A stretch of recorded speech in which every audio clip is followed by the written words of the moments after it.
décidé de le court-circuiter en passant direct par le proprio. Et même lui, il nous a dit, ça tombe bien, cette agence, elle me casse les couilles. Tous les mois, une carotte sur le loyer, venez les jeunes. Donc une fois qu'on a eu la coloc, fallait répartir les chambres. Évidemment, là, c'est la foire à la saucisse, hein, tout le monde veut la plus grande, donc pierre, feuille, ciseaux. Mais pour pas qu'il y ait des douilles, on a instauré des règles. Hein, c'est pierre, feuille, ciseaux, c'est tout. Il y a pas de ciseaux qui tombent dans le puits, la feuille qui bouche le trou.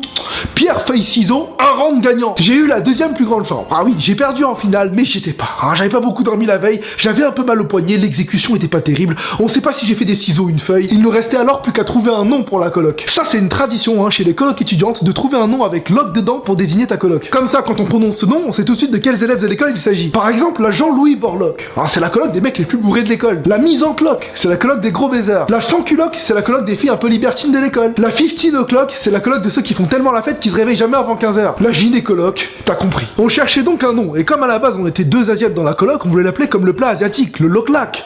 Bon, mes deux autres colocs m'ont très vite dit